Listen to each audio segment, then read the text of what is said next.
La violencia doméstica no era en absoluto poco común en ningún momento y las víctimas frecuentemente eligen tolerar en silencio esta actitud hacia ellas mismas y el tirano doméstico creyendo que su impunidad le permite cruzar cualquier límite. Lo peor de tales situaciones es que los niños pueden convertirse en víctimas. El caso de la joven Tiahley Palmer hizo titulares en toda Australia hace unos años debido a su extraordinaria crueldad y monstruosa coincidencia de circunstancias. Cuando una niña de una familia disfuncional se mudó a otra, la situación se volvió aún más terrible y cruel. La madre biológica de la niña, en un esfuerzo por proteger a su única hija de su esposo tirano, la entregó a otra familia con las mejores intenciones. Sin embargo, resultó que puso a Tiahley en manos de la muerte misma. El caso en cuestión es bastante complejo y ambiguo. Había varios criminales, todos de la misma familia. Al mismo tiempo, la investigación determinó que casi todos ellos eran víctimas de la tiranía doméstica. Y ahora les contaré todo en orden. Tiahley Alisa Rose Palmer, una niña de una familia disfuncional, nació en una pequeña ciudad australiana, Logan City, Queensland, en abril de 2003. Desafortunadamente, la niña creció en condiciones menos que ideales. El cabeza de familia abusaba de las bebidas alcohólicas, y el hombre era irritable y agresivo. Repetidamente golpeaba a su esposa frente al niño y, en ocasiones, a la propia hija. La niña estaba constantemente estresada y vivía en un estado de miedo y depresión. No es de extrañar que comenzara a huir de casa con regularidad para evitar escuchar los interminables escándalos de sus padres y caer bajo la mano caliente del padre. Solo podemos especular sobre por qué la madre de la niña, Cynthia Palmer, no dejó al hombre que abusó de ella y de su hija. Sin embargo, la joven decidió dar a su único hijo a otra familia, creyendo que esto sería mejor. Cynthia más tarde declaró que fue una medida forzada y que lo lamentaba profundamente. Sin embargo, no pudo hacerlo en ese momento porque estaba secuestrada por las circunstancias. Sin embargo, los vecinos de la familia disfuncional tienen una historia diferente. Según algunos informes, Cynthia es alcohólica. Intentó recibir tratamiento, pero superar la adicción no fue fácil, y después de otra fuga de casa, cuando fue descubierta vagando por las calles al otro lado de la ciudad, la familia Palmer se interesó mucho en los servicios de protección infantil. Representantes del servicio vinieron a la casa familiar y ofrecieron asistencia, y Cynthia no se negó a que su hija fuera colocada temporalmente en un hogar de acogida, dado el entorno en el que la niña fue criada. No es de extrañar que haya crecido siendo una adolescente difícil con una personalidad complicada. Como resultado, encontrarle una familia de acogida resultó difícil. Siempre se escapaba, merodeaba y pedía limosna en las calles, desobedecía a sus guardianes y hacía todo a su manera. Tiahley no se quedó con sus dos primeras familias por mucho tiempo, porque sus padres adoptivos simplemente no podían manejarla. No cometió ningún crimen grave, pero frecuentemente la acusaban de mentir. La niña deseaba la comodidad del hogar, pero no tenía idea de lo que debería ser. Y cualquier desacuerdo con el hogar inevitablemente resultó en la huida de la niña de la familia Thorburn a principios de 2015. Kylie parecía haber encontrado su familia de acogida ideal, que estaba ansiosa por darle la bienvenida.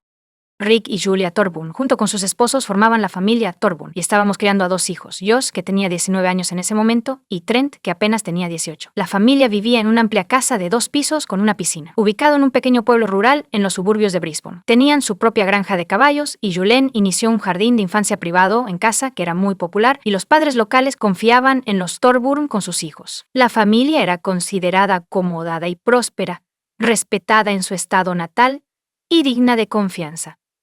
Además, habían demostrado una disposición para aceptar a un adolescente problemático en su hogar, lo cual era inusual. Tiahley fue colocada en un nuevo hogar en enero después de que los servicios de protección infantil determinaran que esta era la mejor opción para ella. Al principio, todo fue como de costumbre, la niña se rebeló, se negó a vivir con sus tutores y se escapó varias veces, pero cada vez, el servicio de bienestar infantil la encontraba y la devolvía. Pero a medida que pasaron los meses, Kylie parecía calmarse, aceptar a su nueva familia y llevarse bien con ellos. En realidad, sin embargo, el bienestar aparente fue golpeado por un verdadero drama que rápidamente se tornó trágico. La misteriosa desaparición de Tiahley. La niña asistía a una escuela local, que estaba a unos pocos kilómetros de la casa de sus tutores. Así que el padre adoptivo de Kylie la llevaba a la escuela todos los días, y después de la escuela, hizo muchos nuevos amigos que la describían como una niña amable, alegre y feliz. Ella continuó soñando con regresar a casa, y mantenía contacto con su madre biológica y su abuela. Tiahley ocasionalmente se quejaba de incomodidad e incluso miedo sin especificar de qué tenía miedo. El 30 de octubre de 2015 Rick condujo a la escuela como de costumbre y luego regresó a casa para hacer las tareas del hogar. Pero pronto recibió una llamada telefónica informándole que su hija adoptiva no había asistido a clase. Nadie estaba particularmente preocupado porque la niña ya había escapado antes, pero generalmente regresaba por la tarde o al día siguiente. Los guardianes informaron del incidente a la policía, y la búsqueda de Tiahley comenzó casi de inmediato. Todos los miembros de la familia cooperaron de buena gana con la investigación, y afirmaron que no había habido conflictos entre ellos que pudieran haber resultado en una fuga durante mucho tiempo. En cambio, la niña estaba de buen ánimo y parecía bastante feliz. Según el jefe de la familia, llevó a su hija a la escuela como de costumbre. Luego regresó a casa y cuidó de los caballos hasta que recibió una llamada de un maestro informando sobre la desaparición de la niña. Su esposa e hijos confirman estas declaraciones. Al día siguiente, los Barnes crearon una página en las redes sociales dedicada a la búsqueda de Tiahley. Publicaron información sobre sus fotos, la hora y las circunstancias de su desaparición, y una descripción de lo que llevaba puesto ese día. La pareja pidió a cualquier persona que tuviera información sobre el paradero de Tiahley que se pusiera en contacto con ellos o con la policía, pero nadie llamó. La policía también registró la casa de la familia en el estado, pero no descubrieron nada sospechoso. Aunque el comportamiento de los padres adoptivos parecía ser calmado, esencialmente no tenían nada que acusar. Pronto, muchas personas preocupadas se unieron a la operación de búsqueda, genuinamente preocupadas por el destino de la niña. Peinaron la zona utilizando volantes con sus fotos e entrevistaron a los residentes locales con la esperanza de obtener alguna información útil, un descubrimiento en la orilla del río. Después de una semana de búsquedas infructuosas, los pescadores contactan a la policía y reportan un terrible hallazgo. Según los hombres, fueron al río Pimpama en la mañana del 5 de noviembre.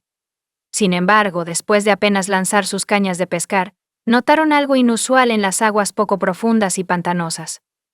Mientras se acercaban, los pescadores quedaron horrorizados cuando se dieron cuenta de que su descubrimiento no era más que restos humanos. Los policías que respondieron a la llamada informaron que el cuerpo era el de un hombre bajo, pero estaba tan desfigurado que era imposible determinar el género del fallecido. No tenía ropa puesta, y no se encontraron pertenencias personales cerca. El cuerpo tenía numerosas lesiones que inicialmente se pensaron que habían sido causadas por animales salvajes en la zona. Además, se descompuso rápidamente debido al calor, la humedad y una gran cantidad de insectos atraídos por el olor distintivo. El macabro descubrimiento fue enviado para su examen y se determinó que era una niña de entre 12 y 16 años. La policía entonces reunió información sobre todos los jóvenes desaparecidos recientemente y el cadáver fue rápidamente identificado. Era Tiahley Palmer, a quien toda la ciudad había estado buscando durante casi una semana. La causa de la muerte era imposible de determinar porque el cuerpo había estado en el agua durante tanto tiempo. Sin embargo, los expertos especularon que Tiahley murió por asfixia después de descubrir que su hueso hyoides había sido aplastado. El aspecto más aterrador, sin embargo, fue que las lesiones, que inicialmente se pensaron que eran mordeduras de animales, podrían haber sido causadas por una persona antes de la muerte de Tiahley. La muerte de Tiahley era claramente de naturaleza criminal. Así que se abrió un caso penal y se inició una investigación por asesinato. Sin embargo, la investigación avanzaba muy lentamente, porque aún no se han encontrado pistas serias. Esto significaba que el proceso podría tardar meses, si no años, y resultar en otro crimen sin resolver. El caso se hizo público rápidamente y casi una cuarta parte de la población de la ciudad vino a despedirse de la niña fallecida. La gente trajo flores, peluches y globos al servicio conmemorativo. El 14 de noviembre, el cuerpo de la joven Tiahley fue cremado. La madre biológica de Tiahley dio una serie de entrevistas a los reporteros, en las que acusó abiertamente a los servicios de protección infantil de negligencia criminal que resultó en los trágicos incendios de la tienda. La familia de acogida cooperó de buena gana con la investigación desde el principio, pero su comportamiento suscitó algunas preocupaciones. Se suponía que Rick era la última persona que vio a la niña con vida, pero nadie pudo confirmar que realmente llevó a su hija adoptiva a la escuela el 30 de octubre. El cónyuge y los hijos afirmaron haber visto a Tiahley entrar en el coche. Las cámaras de vigilancia a lo largo de la ruta escolar también captaron el coche conduciendo en esa dirección. Sin embargo, no se pudo encontrar ninguna grabación de Tiahley saliendo del coche de sus guardianes en ningún lugar. Ningún maestro o compañero de clase vio a la niña ese día, ni en la escuela ni en los terrenos escolares. Tiagley parecía haber desaparecido. Los investigadores tenían crecientes dudas de que Palmer estuviera siquiera en el coche. Los miembros de la familia ocasionalmente cometieron errores en su testimonio sobre los eventos de ese día, pero insistieron en que todo estaba como siempre había estado, y no había nada que sugiriera problemas con los secretos de los niños. Como parte de la investigación, se entrevistó a docenas de niños y adolescentes, incluidos los compañeros y amigos de la fallecida. Todos hablaron muy bien de ella, pero mencionaron que Tiali había estado preocupada por algo recientemente, pero no pudo o no quiso discutirlo. Tiali solicitó refugio temporal de un compañero de clase unos días antes de la tragedia. Ella afirmó que estaba en problemas y que los guardianes la matarían. Estas declaraciones no fueron tomadas en serio, y a pesar de sentir pena por ella, la amiga no pudo invitar a alguien a su casa para pasar la noche sin el permiso de sus padres. La otra chica mencionó que Palmer le había contado su secreto. Trent, el más joven de los hermanos Thorburn, era su interés amoroso de 18 años. Además, presumía de que estaban involucrados románticamente y que estarían juntos en el futuro. La última revelación sonaba extraña porque Tiahley solo tenía 12 años y una relación con un hermano mayor, incluso uno adoptado, parecía poco probable, como una fantasía infantil. No obstante, la información que recibió era definitivamente algo que necesitaba investigar. Los miembros de la familia Thorburn negaron categóricamente todas las sospechas. Se refirieron a su hija adoptiva fallecida como una mentirosa que quería llamar la atención, y sugirieron que las amigas de la escuela de la niña podrían haber inventado algo o fantaseado. No había pruebas sólidas que sugirieran que los tutores habían cometido un crimen contra Hayley, así que permanecieron en libertad y continuaron con sus asuntos como de costumbre. Su jardín de infancia privado continuó aceptando niños, la granja prosperó y no tuvieron que lidiar con el dolor de la pérdida. Durante varios meses la investigación estuvo esencialmente en el mismo punto. Se interrogó a los residentes locales con antecedentes penales y se investigó a aquellos sospechosos de delitos. Sin embargo, la búsqueda no arrojó resultados y no aparecieron nuevas pistas. Incluso la alta recompensa anunciada por cualquier información sobre el caso no aceleró el proceso. Se llevó a cabo una búsqueda paralela en el área donde se descubrió el cuerpo de Tiahley, y un mes después, bajo una capa de sedimento, se descubrieron una mochila y un zapato que presumiblemente pertenecían a la fallecida a 150 metros de donde estaba el cuerpo. Estos objetos estaban claramente destinados a ser desechados para que nunca fueran encontrados. Toda la historia generó una gran respuesta pública. Los resultados de la búsqueda y la investigación fueron transmitidos por televisión y publicados en la prensa. Y los residentes de la ciudad organizaron piquetes para exigir que se encontrara y castigara al asesino o asesinos. La madre biológica de la fallecida Tiahley organizó algunos de los piquetes. Eventualmente la policía apeló a posibles cómplices del perpetrador, prometiéndoles protección e inmunidad si identificaban al perpetrador o proporcionaban información significativa. Sin embargo, este llamado también quedó sin respuesta. En 6 meses no han surgido nuevas pistas ni vías de investigación a pesar de una llamada anónima y una intervención telefónica en la residencia de los Thorburn. No fue hasta el verano de 2016 que la policía recibió una llamada anónima que alteró el curso de la investigación. El llamador anónimo afirmó que los Thorburns estaban buscando a un adolescente problemático por una razón. Estaban motivados por un interés mercantilista, ya que la custodia de niños problemáticos se compensa con una asignación aumentada. Anónimo también declaró que su hijo menor probablemente tenía una relación íntima con Tiahley, lo cual había mencionado de pasada antes de la tragedia. Por supuesto, esta información podría haber sido falsa. Sin embargo, los detectives recordaron que anteriormente habían escuchado de un amigo de la escuela secundaria del fallecido que Tiahley y su hermano de nombre podrían haber tenido un romance. Los investigadores decidieron no solo prestar más atención a Trent, sino también examinarlo minuciosamente. Los interrogatorios no dieron resultados porque el chico y sus familiares insistieron en su no implicación, afirmando que la chica huyó y luego se metió en problemas. Las páginas de redes sociales de la familia fueron examinadas discretamente, y una de las salas de chat en el perfil de Trent se reveló una correspondencia inusual. Aproximadamente 1 mes y medio antes de la tragedia, le dijo a su primo que mantenía una relación íntima con una chica mucho más joven que él, pero no reveló su nombre. Por supuesto, el diálogo en las redes sociales no pudo convertirse en una prueba irrefutable, pero sí permitió a la policía obtener permiso para instalar dispositivos de escucha en la casa de los Thorburn, aunque sin su conocimiento. Las escuchas telefónicas arrojaron resultados impactantes en los primeros días.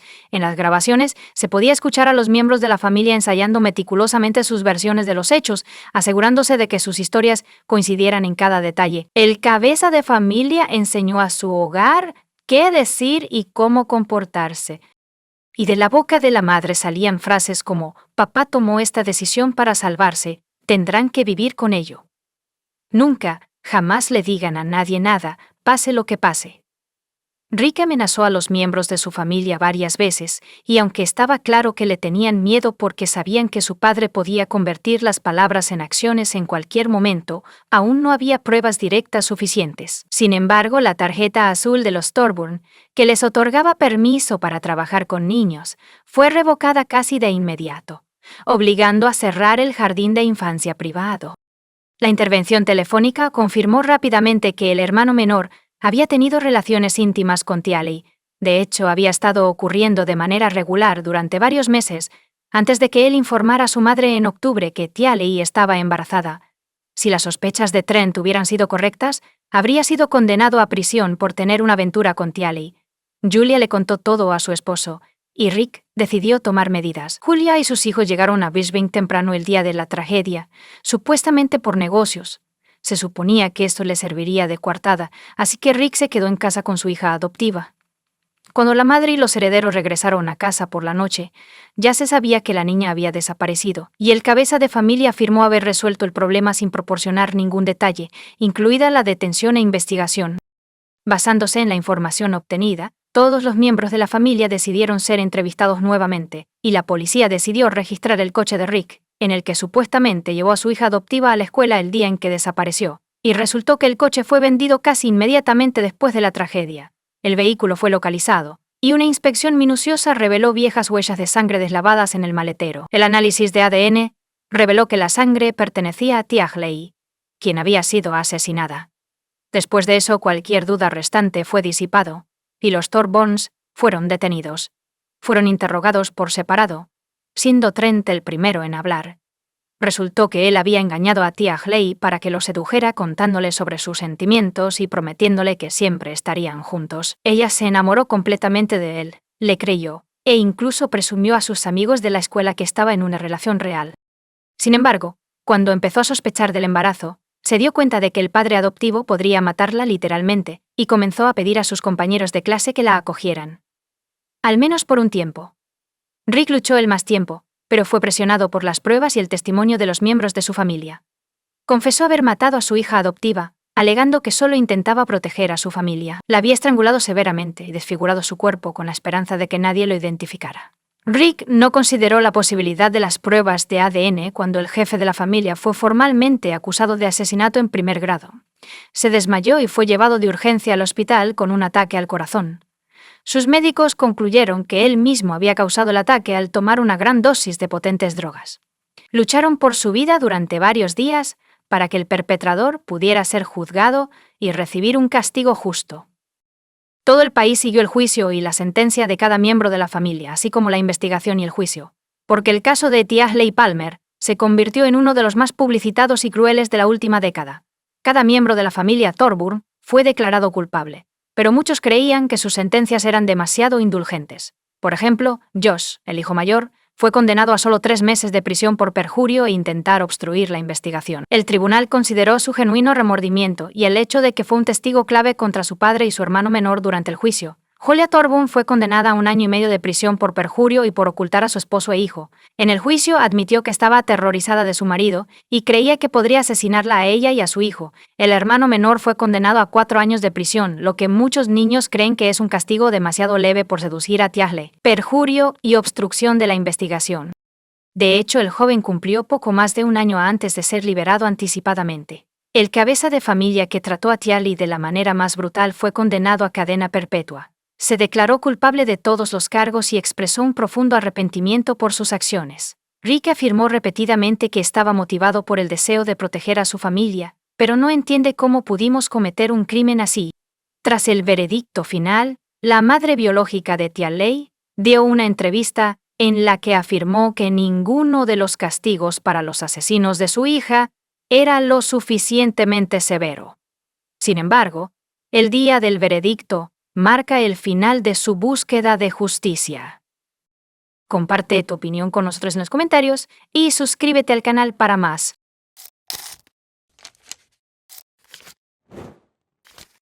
En septiembre de 2017, una serie de eventos escalofriantes y desconcertantes ocurrió en una comunidad tranquila, dejando a sus residentes en shock e incredulidad. Lo que comenzó como un caso aparentemente rutinario de persona desaparecida, se convirtió en una desgarradora historia de amor, traición y tragedia. En un soleado martes de septiembre de 2017, una joven llamada Laura Wallen despertó en su acogedora casa en Olney, Maryland. Tenía 31 años y amaba su trabajo como profesora en Lake High School.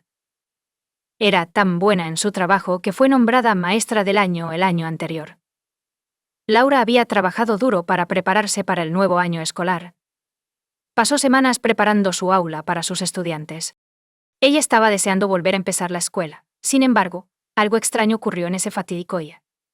Laura no se presentó al trabajo, lo que preocupó a todos. Su familia, especialmente sus padres, se preocuparon después de recibir una llamada de su jefe informándoles que no había llegado a la escuela. Laura nunca fue a faltar al trabajo, especialmente en el primer día de clases. Era una apasionada de la enseñanza y sus alumnos la adoraban.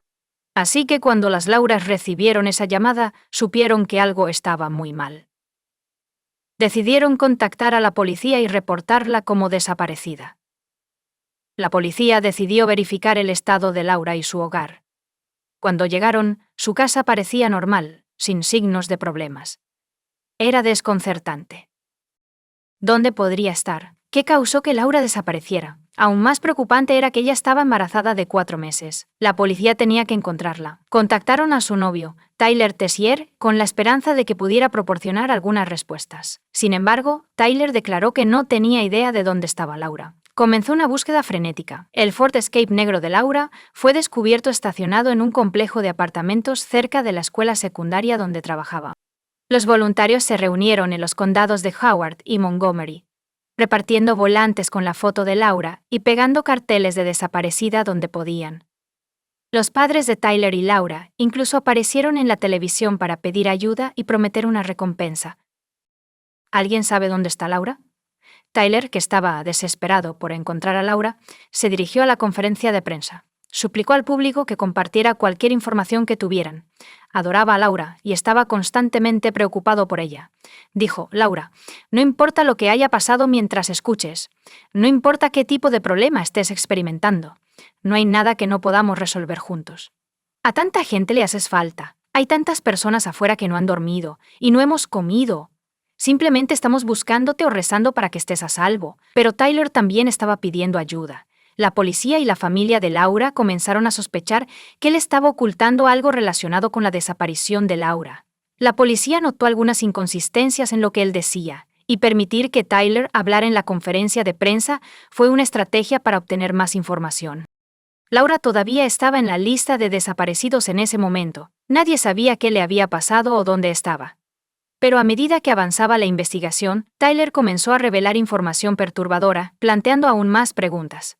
Les dijo a los policías que Laura le había pedido ayuda. Según Tyler, Laura quería desaparecer porque estaba embarazada del hijo de un estudiante, y estaba aterrorizada y avergonzada. No quería que nadie se enterara. Sin embargo, solo 2 días después de esa conferencia de prensa, todo cambió. Laura fue una persona desaparecida hasta el 13 de septiembre de 2017, cuando fue asesinada.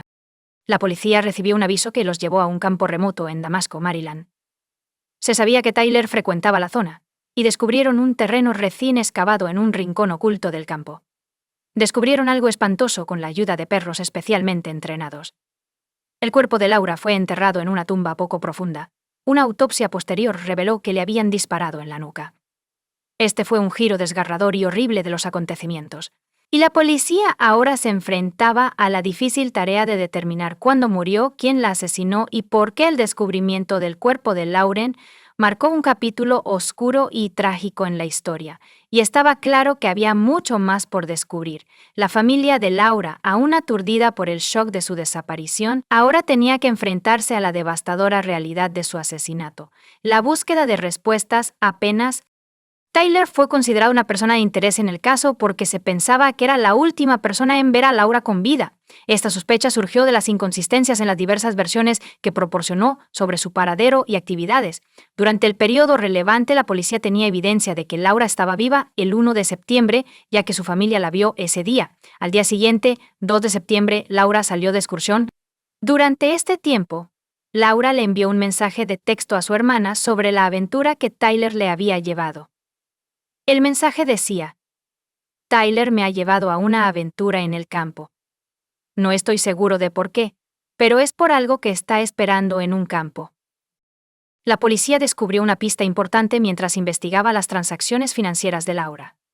Descubrieron que la tarjeta de débito de Laura se usó por última vez en una tienda Safeway cerca de su única residencia el 2 de septiembre, entre las 8:30 y las 9:30 p.m. Lo que hizo que este descubrimiento fuera significativo fue que las grabaciones de vigilancia de la tienda de comestibles mostraron que Laura no estaba sola durante la transacción. Tyler la acompañaba. Esta información despertó el interés de la policía en Tyler mientras intentaban reconstruir los eventos que rodearon la desaparición y posterior muerte de Laura. Pero, ¿por qué quiere Tyler a Laura? La respuesta estaba en su complicada relación y la vida oculta de Tyler. Tyler y Laura habían tenido una relación intermitente durante una década. Siempre encontraban la manera de volver a estar juntos después de romper. Su amor era turbulento, con altibajos, pero Laura estaba emocionada por formar una familia con Tyler, sin saber los oscuros secretos que él guardaba. Laura no estaba al tanto de esto. Durante uno de los descansos, Tyler había comenzado a salir con otra mujer, una colega profesora, en 2012. Incluso se mudó con ella mientras todavía estaba en una relación con Laura. Ninguna de las dos mujeres sabía de la otra y Tyler pudo mantener su doble vida oculta. Cuando Laura se enteró de que estaba embarazada del hijo de Tyler, su padre, Mark Wallen, confrontó a Tyler sobre sus intenciones. Estaba al tanto de la relación intermitente de Laura y Tyler, así como de los rumores sobre otra mujer. Tyler le aseguró a Mark que se haría cargo de Laura, incluso le mostró un anillo de compromiso y afirmó que tenía la intención de proponerle matrimonio. También le informó a Mark que no había visto a la otra mujer en 2 años.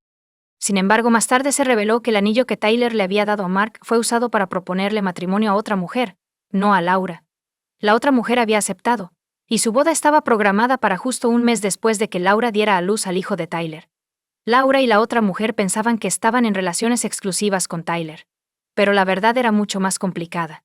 Parecía que Laura descubrió el engaño de Tyler poco antes de su muerte. Le envió un mensaje de texto a la otra mujer, el 28 de agosto de 2017, buscando una reunión para aclarar algo.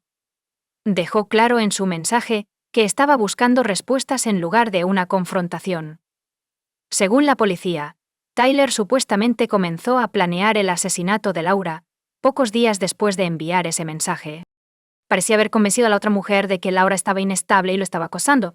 Cuando la otra mujer recibió el mensaje de texto de Laura, él informó a Tyler, quien envió un mensaje escalofriante. Podría matarla de verdad. Tyler inicialmente negó cualquier implicación con alguien que no fuera Laura cuando fue confrontado por la policía. Sin embargo, cuando se le presentó evidencia en contra, finalmente admitió su doble vida. La policía creía que Tyler había llevado a Laura a un lugar remoto con la intención de matarla para silenciarla y proteger su vida secreta.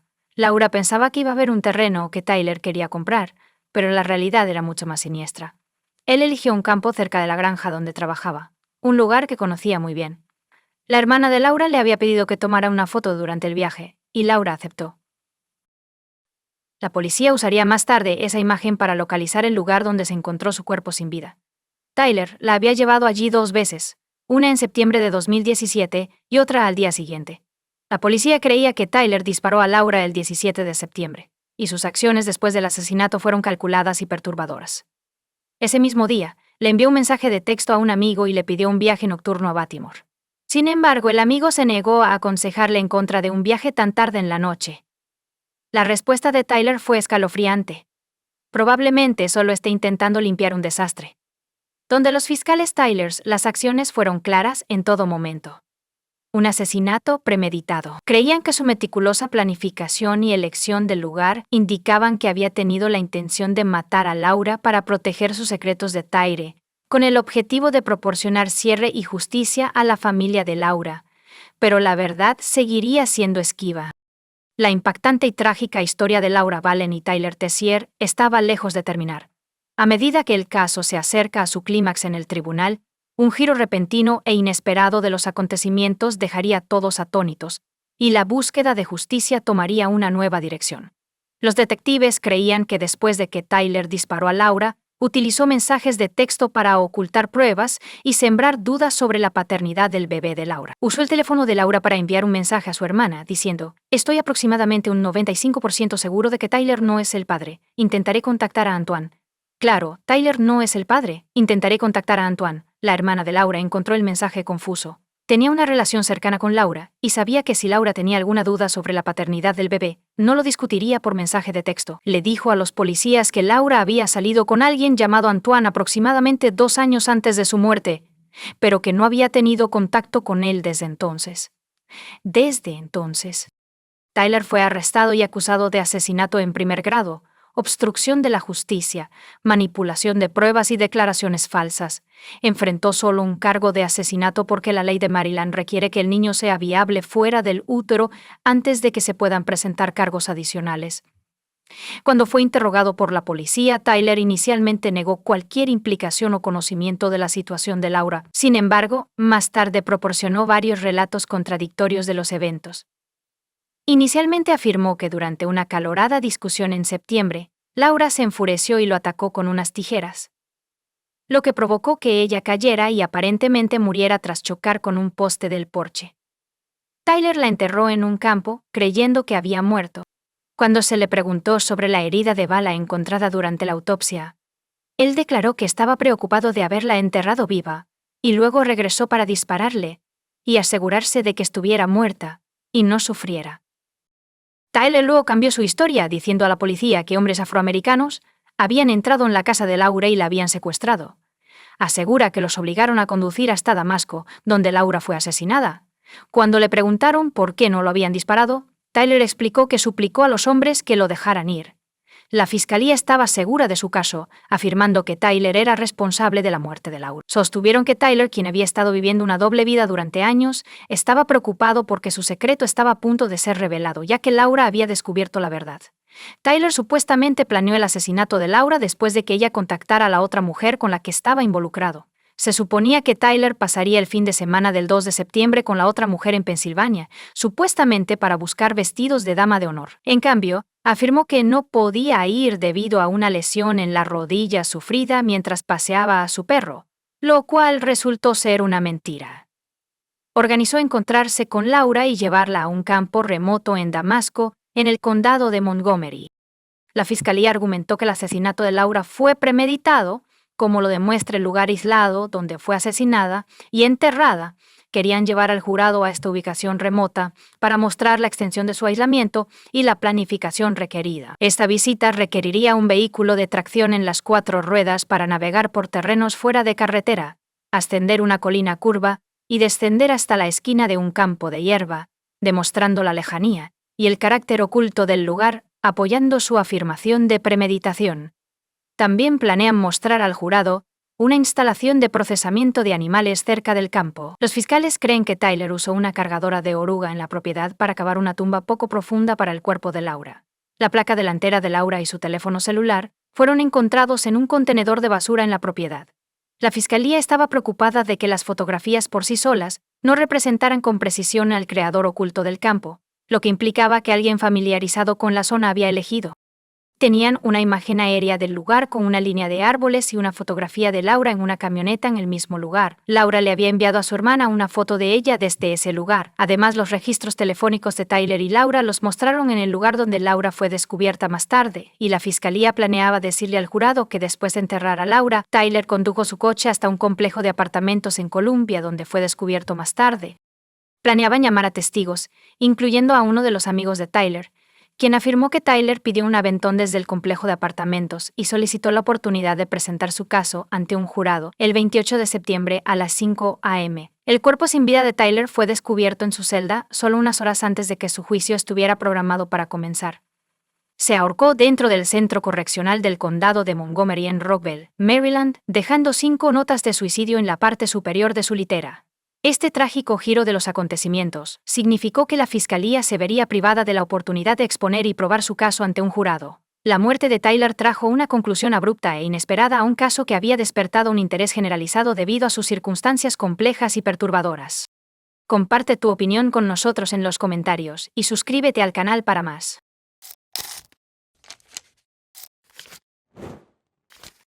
La violencia doméstica no era en absoluto poco común en ningún momento y las víctimas frecuentemente eligen tolerar en silencio esta actitud hacia ellas mismas y el tirano doméstico creyendo que su impunidad le permite cruzar cualquier límite. Lo peor de tales situaciones es que los niños pueden convertirse en víctimas. El caso de la joven Tiahley Palmer hizo titulares en toda Australia hace unos años debido a su extraordinaria crueldad y monstruosa coincidencia de circunstancias. Cuando una niña de una familia disfuncional se mudó a otra, la situación se volvió aún más terrible y cruel.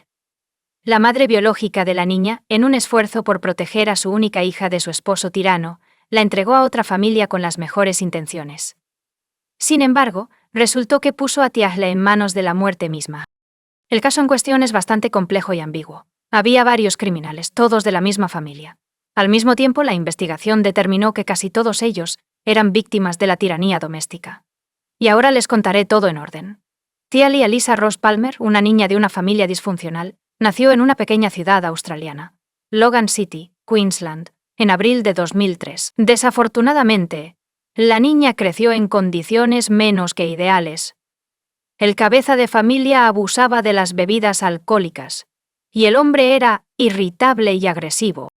Repetidamente golpeaba a su esposa frente al niño y, en ocasiones, a la propia hija. La niña estaba constantemente estresada y vivía en un estado de miedo y depresión. No es de extrañar que comenzara a huir de casa con regularidad para evitar escuchar los interminables escándalos de sus padres y caer bajo la mano caliente del padre. Solo podemos especular sobre por qué la madre de la niña, Cynthia Palmer, no dejó al hombre que abusó de ella y de su hija. Sin embargo, la joven decidió dar a su único hijo a otra familia, creyendo que esto sería mejor. Cynthia más tarde declaró que fue una medida forzada y que lo lamentaba profundamente. Sin embargo, no pudo hacerlo en ese momento porque estaba secuestrada por las circunstancias. Sin embargo, los vecinos de la familia disfuncional tienen una historia diferente. Según algunos informes, Cynthia es alcohólica. Intentó recibir tratamiento, pero superar la adicción no fue fácil, y después de otra fuga de casa, cuando fue descubierta vagando por las calles al otro lado de la ciudad, la familia Palmer se interesó mucho en los servicios de protección infantil. Representantes del servicio vinieron a la casa familiar y ofrecieron asistencia, y Cynthia no se negó a que su hija fuera colocada temporalmente en un hogar de acogida, dado el entorno en el que la niña fue criada. No es de extrañar que haya crecido siendo una adolescente difícil con una personalidad complicada. Como resultado, encontrarle una familia de acogida resultó difícil. Siempre se escapaba, merodeaba y pedía limosna en las calles, desobedecía a sus guardianes y hacía todo a su manera. Tiahley no se quedó con sus dos primeras familias por mucho tiempo, porque sus padres adoptivos simplemente no podían manejarla. No cometió ningún crimen grave, pero frecuentemente la acusaban de mentir. La niña deseaba la comodidad del hogar, pero no tenía idea de lo que debería ser. Y cualquier desacuerdo con el hogar inevitablemente resultó en la huida de la niña de la familia Thorburn a principios de 2015. Kylie parecía haber encontrado su familia de acogida ideal, que estaba ansiosa por darle la bienvenida. Rick y Julia Thorburn, junto con sus esposos, formaban la familia Thorburn y estábamos criando a dos hijos, Josh, que tenía 19 años en ese momento, y Trent, que apenas tenía 18. La familia vivía en una amplia casa de 2 pisos con una piscina, ubicado en un pequeño pueblo rural en los suburbios de Brisbane. Tenían su propia granja de caballos y Julien inició un jardín de infancia privado en casa que era muy popular y los padres locales confiaban en los Thorburn con sus hijos. La familia era considerada acomodada y próspera, respetada en su estado natal y digna de confianza. Además, habían demostrado una disposición para aceptar a un adolescente problemático en su hogar, lo cual era inusual. Tiahley fue colocada en un nuevo hogar en enero después de que los servicios de protección infantil determinaran que esta era la mejor opción para ella. Al principio, todo fue como de costumbre, la niña se rebeló, se negó a vivir con sus tutores y se escapó varias veces, pero cada vez, el servicio de bienestar infantil la encontraba y la devolvía. Pero a medida que pasaron los meses, Kylie parecía calmarse, aceptar a su nueva familia y llevarse bien con ellos. En realidad, sin embargo, el bienestar aparente fue golpeado por un verdadero drama que rápidamente se tornó trágico: la misteriosa desaparición de Tiahley. La niña asistía a una escuela local, que estaba a unos pocos kilómetros de la casa de sus tutores, así que el padre adoptivo de Kylie la llevaba a la escuela todos los días, y después de la escuela, hizo muchos nuevos amigos que la describían como una niña amable, alegre y feliz. Ella continuó soñando con regresar a casa, y mantenía contacto con su madre biológica y su abuela. Tía Lei ocasionalmente se quejaba de incomodidad, e incluso miedo sin especificar de qué tenía miedo. El 30 de octubre de 2015 Rick condujo a la escuela como de costumbre y luego regresó a casa para hacer las tareas del hogar. Pero pronto recibió una llamada telefónica informándole que su hija adoptiva no había asistido a clase. Nadie estaba particularmente preocupado porque la niña ya había escapado antes, pero generalmente regresaba por la tarde o al día siguiente.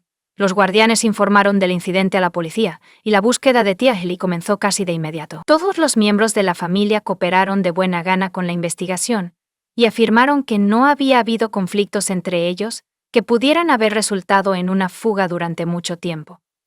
En cambio, la niña estaba de buen ánimo y parecía bastante feliz. Según el jefe de la familia, llevó a su hija a la escuela como de costumbre. Luego regresó a casa y cuidó de los caballos hasta que recibió una llamada de un maestro informando sobre la desaparición de la niña. Su esposa e hijos confirman estas declaraciones. Al día siguiente, los Barnes crearon una página en las redes sociales dedicada a la búsqueda de tía Lei. Publicaron información sobre sus fotos, la hora y las circunstancias de su desaparición, y una descripción de lo que llevaba puesto ese día. La pareja pidió a cualquier persona que tuviera información sobre el paradero de tía Lei que se pusiera en contacto con ellos o con la policía, pero nadie llamó. La policía también registró la casa de la familia en el estado, pero no descubrieron nada sospechoso. Aunque el comportamiento de los padres adoptivos parecía ser calmado, esencialmente no tenían nada que acusar. Pronto, muchas personas preocupadas se unieron a la operación de búsqueda, genuinamente preocupadas por el destino de la niña. Peinaron la zona utilizando volantes con sus fotos e entrevistaron a los residentes locales con la esperanza de obtener alguna información útil, un descubrimiento en la orilla del río. Después de una semana de búsquedas infructuosas, los pescadores contactan a la policía y reportan un terrible hallazgo. Según los hombres, fueron al río Pimpama en la mañana del 5 de noviembre. Sin embargo, después de apenas lanzar sus cañas de pescar, notaron algo inusual en las aguas poco profundas y pantanosas. Mientras se acercaban, los pescadores quedaron horrorizados cuando se dieron cuenta de que su descubrimiento no era más que restos humanos. Los policías que respondieron a la llamada informaron que el cuerpo era el de un hombre bajo, pero estaba tan desfigurado que era imposible determinar el género del fallecido. No tenía ropa puesta, y no se encontraron pertenencias personales cerca. El cuerpo tenía numerosas lesiones que inicialmente se pensaron que habían sido causadas por animales salvajes en la zona. Además, se descompuso rápidamente debido al calor, la humedad y una gran cantidad de insectos atraídos por el olor distintivo. El macabro descubrimiento fue enviado para su examen y se determinó que era una niña de entre 12 y 16 años. La policía entonces reunió información sobre todos los jóvenes desaparecidos recientemente y el cadáver fue rápidamente identificado. Era tía Lei Palmer, a quien toda la ciudad había estado buscando durante casi una semana. La causa de la muerte era imposible de determinar porque el cuerpo había estado en el agua durante tanto tiempo. Sin embargo, los expertos especularon que tía Lei murió por asfixia después de descubrir que su hueso hioides había sido aplastado. El aspecto más aterrador, sin embargo, fue que las lesiones, que inicialmente se pensaron que eran mordeduras de animales, podrían haber sido causadas por una persona antes de la muerte de tía Lei. La muerte de tía Lei era claramente de naturaleza criminal. Así que se abrió un caso penal y se inició una investigación por asesinato. Sin embargo, la investigación avanzaba muy lentamente, porque aún no se han encontrado pistas serias. Esto significaba que el proceso podría tardar meses, si no años, y resultar en otro crimen sin resolver. El caso se hizo público rápidamente y casi una cuarta parte de la población de la ciudad vino a despedirse de la niña fallecida. La gente trajo flores, peluches y globos al servicio conmemorativo. El 14 de noviembre, el cuerpo de la joven tía Lei fue cremado. La madre biológica de tía Lei dio una serie de entrevistas a los reporteros, en las que acusó abiertamente a los servicios de protección infantil de negligencia criminal que resultó en los trágicos incendios de la tienda. La familia de acogida cooperó de buena gana con la investigación desde el principio, pero su comportamiento suscitó algunas preocupaciones. Se suponía que Rick era la última persona que vio a la niña con vida. pero nadie pudo confirmar que realmente llevó a su hija adoptiva a la escuela el 30 de octubre. El cónyuge y los hijos afirmaron haber visto a Tiahley entrar en el coche. Las cámaras de vigilancia a lo largo de la ruta escolar también captaron el coche conduciendo en esa dirección. Sin embargo, no se pudo encontrar ninguna grabación de Tiahley saliendo del coche de sus guardianes en ningún lugar. Ningún maestro o compañero de clase vio a la niña ese día, ni en la escuela ni en los terrenos escolares. Tiahley parecía haber desaparecido. Los investigadores tenían crecientes dudas de que Palmer estuviera siquiera en el coche.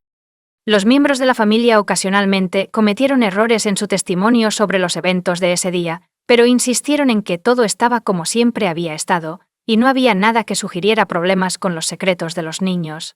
Como parte de la investigación, se entrevistó a docenas de niños y adolescentes, incluidos los compañeros y amigos de la fallecida. Todos hablaron muy bien de ella, pero mencionaron que Tiahley había estado preocupada por algo recientemente, pero no pudo o no quiso discutirlo.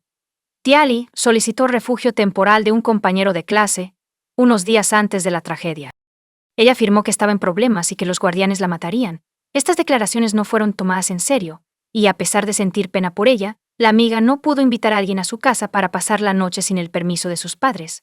La otra chica mencionó que Palmer le había contado su secreto. Trent, el más joven de los hermanos Thorburn, era su interés amoroso de 18 años. Además, presumía de que estaban involucrados románticamente y que estarían juntos en el futuro. La última revelación sonaba extraña porque Tiahley solo tenía 12 años y una relación con un hermano mayor, incluso uno adoptado, parecía poco probable, como una fantasía infantil.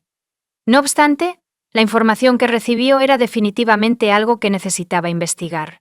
Los miembros de la familia Thorburn negaron categóricamente todas las sospechas. Se refirieron a su hija adoptiva fallecida como una mentirosa que quería llamar la atención, y sugirieron que las amigas de la escuela de la niña podrían haber inventado algo o fantaseado.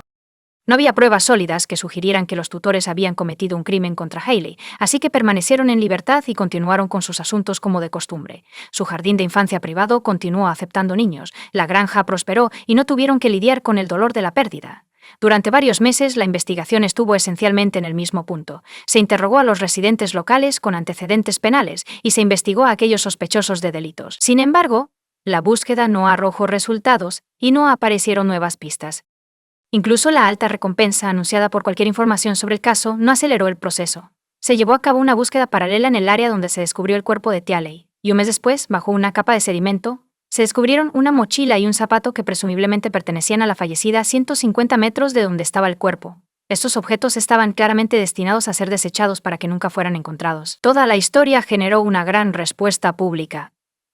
Los resultados de la búsqueda y la investigación fueron transmitidos por televisión y publicados en la prensa. Y los residentes de la ciudad organizaron piquetes para exigir que se encontrara y castigara al asesino o asesinos. La madre biológica de la fallecida Tiahley organizó algunos de los piquetes. Eventualmente la policía apeló a posibles cómplices del perpetrador, prometiéndoles protección e inmunidad si identificaban al perpetrador o proporcionaban información significativa. Sin embargo, este llamado también quedó sin respuesta. En 6 meses no han surgido nuevas pistas ni vías de investigación a pesar de una llamada anónima y una intervención telefónica en la residencia de los Thorburn. No fue hasta el verano de 2016 que la policía recibió una llamada anónima que alteró el curso de la investigación. El llamador anónimo afirmó que los Thorburns estaban buscando a un adolescente problemático por una razón. Estaban motivados por un interés mercantilista, ya que la custodia de niños problemáticos se compensa con una asignación aumentada. Anónimo también declaró que su hijo menor probablemente tenía una relación íntima con Tiahley, lo cual había mencionado de pasada antes de la tragedia. Por supuesto, esta información podría haber sido falsa.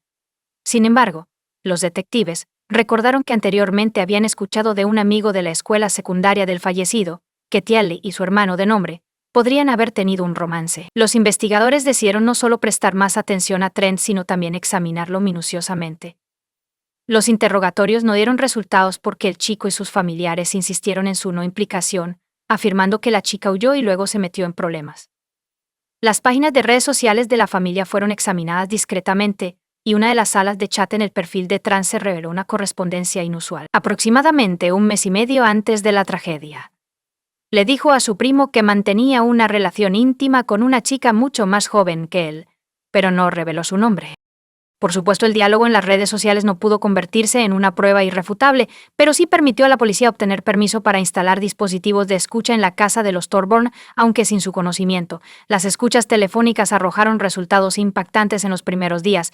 En las grabaciones se podía escuchar a los miembros de la familia ensayando meticulosamente sus versiones de los hechos, asegurándose de que sus historias coincidieran en cada detalle. El cabeza de familia enseñó a su hogar qué decir y cómo comportarse. Y de la boca de la madre salían frases como: «Papá tomó esta decisión para salvarse, tendrán que vivir con ello». Nunca, jamás le digan a nadie nada, pase lo que pase. Rick amenazó a los miembros de su familia varias veces, y aunque estaba claro que le tenían miedo porque sabían que su padre podía convertir las palabras en acciones en cualquier momento, aún no había pruebas directas suficientes. Sin embargo, la tarjeta azul de los Thorburn, que les otorgaba permiso para trabajar con niños, fue revocada casi de inmediato, obligando a cerrar el jardín de infancia privado. La intervención telefónica confirmó rápidamente que el hermano menor había tenido relaciones íntimas con Tiali. De hecho, había estado ocurriendo de manera regular durante varios meses, antes de que él informara a su madre en octubre que Tiali estaba embarazada. Si las sospechas de Trent hubieran sido correctas, habría sido condenado a prisión por tener una aventura con Tiali. Julia le contó todo a su esposo, y Rick decidió tomar medidas. Julia y sus hijos llegaron a Brisbane temprano el día de la tragedia, supuestamente por negocios. Se suponía que esto le serviría de coartada, así que Rick se quedó en casa con su hija adoptiva. Cuando la madre y los herederos regresaron a casa por la noche, ya se sabía que la niña había desaparecido, y el cabeza de familia afirmó haber resuelto el problema sin proporcionar ningún detalle, incluida la detención e investigación. Basándose en la información obtenida, todos los miembros de la familia decidieron ser entrevistados nuevamente, y la policía decidió registrar el coche de Rick, en el que supuestamente llevó a su hija adoptiva a la escuela el día en que desapareció, y resultó que el coche fue vendido casi inmediatamente después de la tragedia. El vehículo fue localizado, y una inspección minuciosa reveló viejas huellas de sangre deslavadas en el maletero. El análisis de ADN reveló que la sangre pertenecía a Tiahley, quien había sido asesinada. Después de eso, cualquier duda restante fue disipado, y los Thorburns fueron detenidos. Fueron interrogados por separado, siendo Trent el primero en hablar. Resultó que él había engañado a Tiahley para que lo sedujera contándole sobre sus sentimientos y prometiéndole que siempre estarían juntos. Ella se enamoró completamente de él, le creyó, e incluso presumió a sus amigos de la escuela que estaba en una relación real. Sin embargo, cuando empezó a sospechar del embarazo, se dio cuenta de que el padre adoptivo podría matarla literalmente, y comenzó a pedir a sus compañeros de clase que la acogieran. Al menos por un tiempo. Rick luchó el más tiempo, pero fue presionado por las pruebas y el testimonio de los miembros de su familia. Confesó haber matado a su hija adoptiva, alegando que solo intentaba proteger a su familia. La había estrangulado severamente y desfigurado su cuerpo con la esperanza de que nadie lo identificara. Rick no consideró la posibilidad de las pruebas de ADN cuando el jefe de la familia fue formalmente acusado de asesinato en primer grado. Se desmayó y fue llevado de urgencia al hospital con un ataque al corazón. Sus médicos concluyeron que él mismo había causado el ataque al tomar una gran dosis de potentes drogas. Lucharon por su vida durante varios días para que el perpetrador pudiera ser juzgado y recibir un castigo justo. Todo el país siguió el juicio y la sentencia de cada miembro de la familia, así como la investigación y el juicio, porque el caso de Tiahley Palmer se convirtió en uno de los más publicitados y crueles de la última década. Cada miembro de la familia Thorburn fue declarado culpable, pero muchos creían que sus sentencias eran demasiado indulgentes. Por ejemplo, Josh, el hijo mayor, fue condenado a solo 3 meses de prisión por perjurio e intentar obstruir la investigación. El tribunal consideró su genuino remordimiento y el hecho de que fue un testigo clave contra su padre y su hermano menor durante el juicio. Julia Thorburn fue condenada a 1 año y medio de prisión por perjurio y por ocultar a su esposo e hijo. En el juicio admitió que estaba aterrorizada de su marido y creía que podría asesinarla a ella y a su hijo. El hermano menor fue condenado a 4 años de prisión, lo que muchos niños creen que es un castigo demasiado leve por seducir a Tiahley. Perjurio y obstrucción de la investigación. De hecho, el joven cumplió poco más de 1 año antes de ser liberado anticipadamente. El cabeza de familia que trató a Tiahley de la manera más brutal fue condenado a cadena perpetua. Se declaró culpable de todos los cargos y expresó un profundo arrepentimiento por sus acciones. Rick afirmó repetidamente que estaba motivado por el deseo de proteger a su familia, pero no entiende cómo pudimos cometer un crimen así. Tras el veredicto final, La madre biológica de Talley dio una entrevista en la que afirmó que ninguno de los castigos para los asesinos de su hija era lo suficientemente severo. Sin embargo, el día del veredicto marca el final de su búsqueda de justicia. Comparte tu opinión con nosotros en los comentarios y suscríbete al canal para más.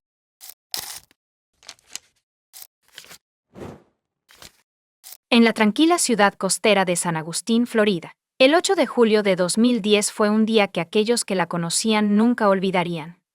Una solitaria casa de playa sirvió como telón de fondo para un desconcertante misterio. Amigos y familiares luchaban por entender la misteriosa desaparición de una mujer de 45 años que había sido una constante en sus vidas. Su presencia, vista por última vez en una reunión vecinal el 6 de julio, parecía haberse desvanecido en las sombras, dejando un rastro de inquietantes preguntas. Brittany Tabar, de 45 años, residente de St. Augustine, Florida, tenía un corazón tan grande como el océano y una sonrisa que podía iluminar incluso el día más oscuro. Brittany tenía una familia numerosa con muchos hermanos, pero todos vivían lejos, al otro lado del país. La querían a pesar de la distancia, pero los altibajos de la vida los habían separado. Las personas que conocían a Brittany hablaban de ella con cariño. Era conocida por su amabilidad, su espíritu generoso y su respeto inquebrantable hacia todos los que conocía. Brittany tenía un talento para ayudar a los demás, lo cual la definía en un giro intrigante del destino. Brittany alguna vez puso su mirada en Hollywood, con la esperanza de descubrir sus sueños en medio del brillo y el glamour de la ciudad. Después de que su aventura en Hollywood fracasara, Brittany regresó a San Agustín, su ciudad natal.